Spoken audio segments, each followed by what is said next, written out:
Welcome to Imagine Peace, the podcast that invites you on a transformative journey toward a world filled with harmony and understanding. Together, let's ignite the flame of peace within ourselves and radiate it outward so we can have a future where unity prevails.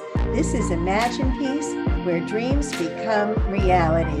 Join us as we explore the power of compassion, the beauty of diversity, and the potential for positive change. Hello, everyone, and welcome to Imagine Peace.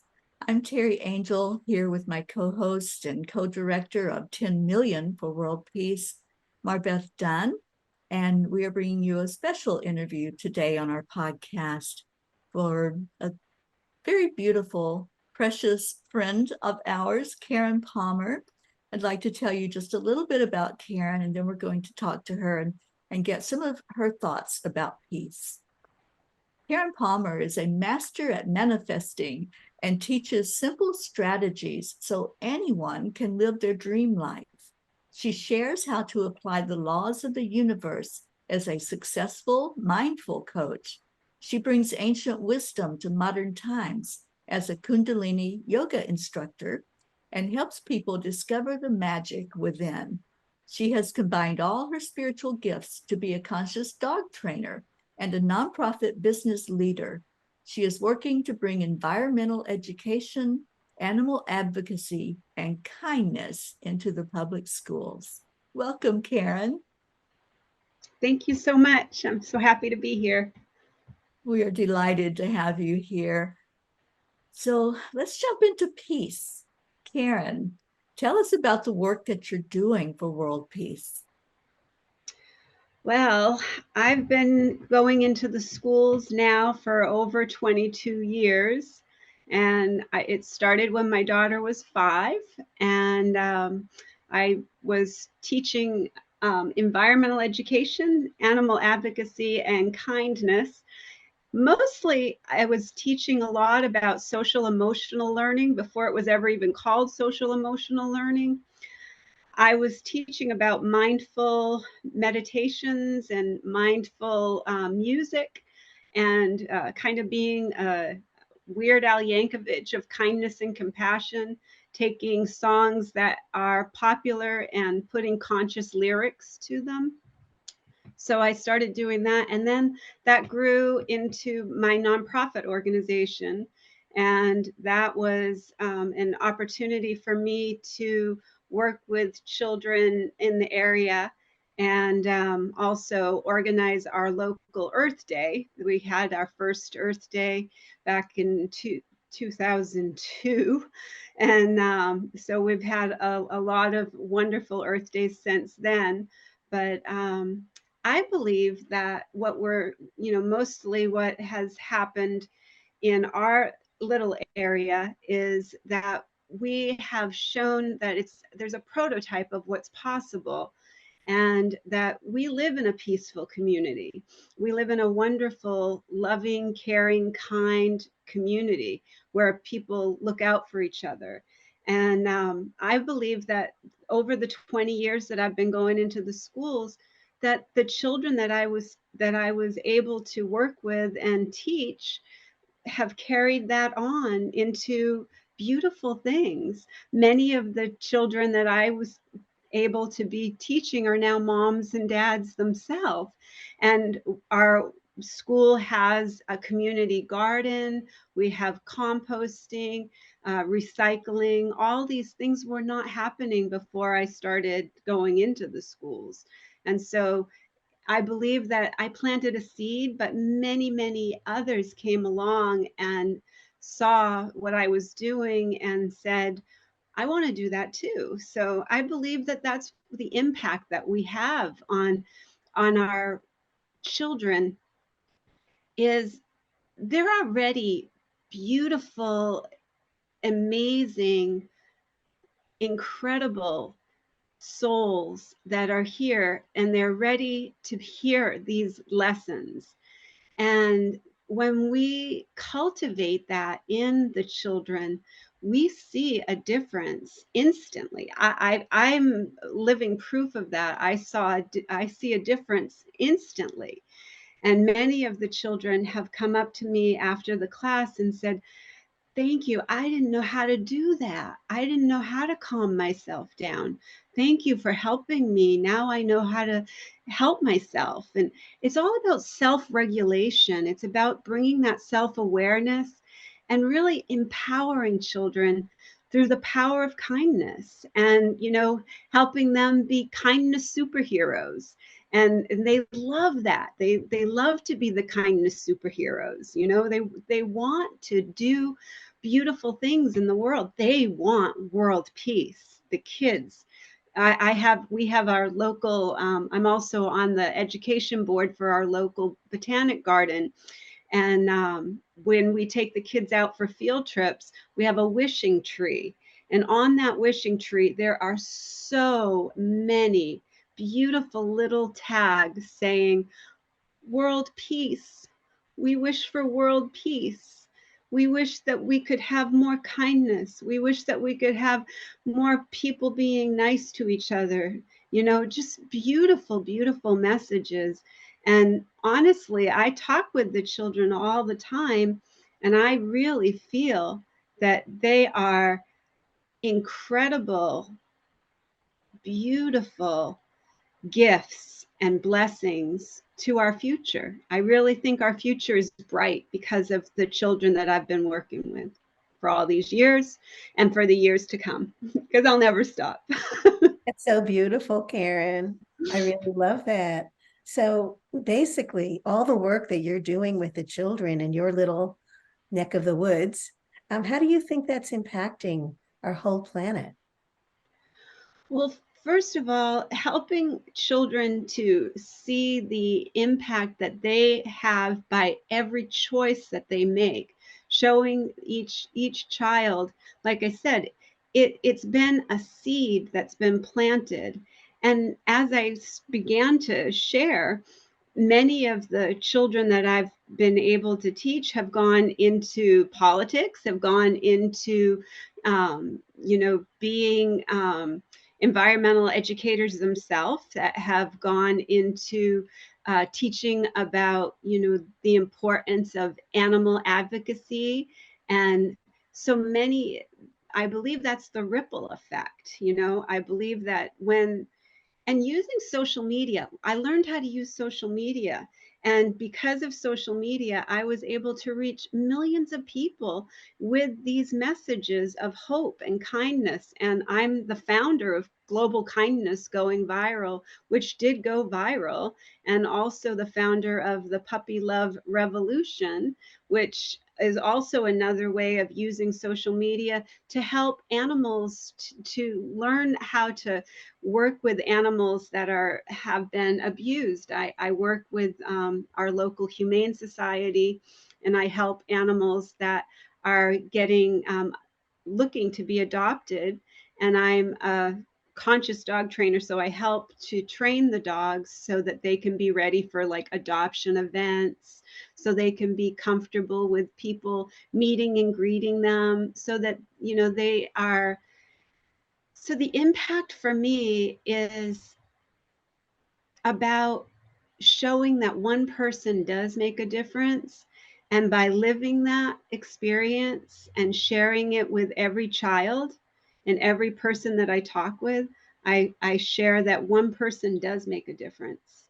Oh, And that was one of the biggest things that was kind of a false limiting belief that I had, um, was that one person can't make a difference. And who am I to think that I can make a difference? Who am I to think that I can go into the schools and teach about environmental education? I, was trying to get my nonprofit organization. I was a young mom. I only had my 5-year-old daughter was in kindergarten, and I became kind of that mom where the schools kind of saw me coming, and they were like, oh, here she comes. She's going to talk about recycling. She's going to talk about the environment, But the kids were like, oh, here she comes, And so it changed the dynamic with the adults. The adults realize that these kids want Miss Kindness back. They want her to be coming to the classroom. And so before I knew it, it was, it was in high demand. You are making a big impact, Karen. You mentioned the wishing tree and how some of the kids were writing on there they wanted world peace. So what does that mean to you to have world peace? Oh, this is my favorite question because I asked the children, and this second grader gave me the absolute most beautiful answer. And I have carried that with me everywhere, to every conference that I've gone to, every place anybody asks me this question, this is my answer. He said, well, world peace to me is everyone knowing that they have more than enough and wanting to share. And to me, that is the truth. And it rang a bell with me. And when he said it, I asked him, I said, can I share that with, when I go out to speak to people, can I share that you shared that message with me?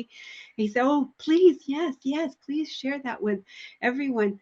Because when we know that we have everything and we are everything and we are living as our true original innocent self, living as our true self, our true authentic self, we want to give, we want to share, we want to be that presence of peace for children and for adults and for everyone, so that people can witness it in us and remember it in themselves. And once they see that reflection reflected back over and over again, we will have world peace. Because I do believe that it's just an illusion that we believe there's not enough for everyone. And when this beautiful child said that, when we remember that we have everything and that we have more than enough and we want to share, I just thought that to me was the most beautiful way to answer that question. So feel free to use it anytime. I love He it. said that too. He said, feel free to use it anytime. So, Karen, I love this. I love this whole conversation. So, do you think that meditating for peace is important? Absolutely.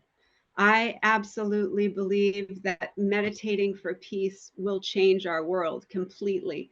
It's why I started using social media in the first place. It was the reason why Global Kindness Going Viral was even initiated, because I realized it was so crazy. It was such a beautiful unfolding of learning to see how powerful really meditation is. Because I've been teaching yoga for many years, and I've been teaching Kundalini Yoga and in my local area. And my daughter was 4 years old when I started teaching her to meditate. And so she is a very lifelong meditator also. And when I started using social media, it started with Periscope, because Periscope was the way that we started the social media craze, where live streaming was the most amazing opportunity where you could really start to connect with people who were in the same mindset, who were, looking for that. So I started a show called the Self Love Sunday show. And that was teaching how to do meditation and learning how to love yourself through meditation. And then one of the other channels, Love in Action, was one of the biggest channels on Periscope at the time, saw that I was doing what I was doing on Sunday and asked me to be a host on their channel. And then from there was another channel that was all dedicated global meditations. And she started her channel, and she saw what I was doing on Love in Action, and she asked me to come and be on her channel. So that was how it just kind of grew. And it was every person was looking for what we were doing. And so I believe that when people understand the power of meditation, when and this is what's happened with the schools. I call them inner journeys. I don't call them meditation because there's a stigma with meditation in the schools. But even peace education is a stigma, believe it or not. You have to be very careful about your wording and the way that people are. It's crazy how people want to be offended. They look for reasons to have an upset, and it amazes me, but that's been the case. And so I've had to, you know, tune in with my own inner guidance and ask for help in being able to use the verbiage that the schools are comfortable with, which is kindness and compassion and environmental education and animal advocacy. And so those are the words that I use. But the inner journeys are so magical for these children. And after we do these inner journeys and I talk to them, they come running up, giving me the biggest hugs, thanking me. That's the best I've felt. How do I do that on my own? How can I do that? I want to show my mom how to do it. And that's one of my favorite things, is that when I have a child who I've been able to work with in the school, and they want me to meet their mom or dad and show them how to do this. And it's just a beautiful ripple effect. And it really has made a huge effect. Yes, absolutely. Oh, Karen, this is so beautiful. So, thinking about peace, what is your favorite peace practice? I love this peace practice. It's called a peace corner. And I teach the children about a peace corner. And they have in their home, I encourage them to find one space where they can be, where they can create their own peace corner. It can be wherever they like, it can be outside, inside. And the kids come back and they're so excited. They're like telling their, they're coming back and they're telling me about their peace corner, and they're saying, but my brother wants to be in my peace corner and my mom wants to be in my peace corner, and I'm so excited because I can share my peace corner with everyone. And it's just a beautiful, beautiful experience when you can give a child an opportunity to really, really feel that peace. And that's what that has been, with the effort of teaching the peace corner. So I love doing that with all different ages. It's a wonderful thing for a teenager. A teenager, it's another, because I'm always trying to find ways to bring in more to the middle school and to the high schools, because the elementary school kids love this stuff. They want to do it. They want to sing. They want to go perform. See, another impact that we've had is I teach the kids these beautiful songs, and then they put on concerts for our local nursing homes. And that's been a really great thing. We did that before COVID, and it was amazing. It was so beautiful. And then we also did Valentine Senior Buddies, where they made Valentine cards for the local seniors. And they had a senior buddy who they were able to visit at the nursing home, and they got to share stories with each other. Well, that's So beautiful. those are my two favorite things. I think those are my two favorite things, is the peace corner and the taking the children into the nursing homes. That's very And the beautiful. animals into the nursing homes too. Both of those things I think are my favorite Wonderful. practices. Well, you've really shared so many beautiful things today. How can people get in touch with you? How can they find you? Well, mostly on social media, you can find me. I am known as Mindful Media Mom on all social media. And you can go to my website, which is globalkindnesstv.org. And anybody who wants to reach out, they can just reach out pretty much through any of the social media channels. Beautiful. Thank you so much, Karen. We so love and appreciate you. You're doing wonderful work. Thank you, Karen. Thank you.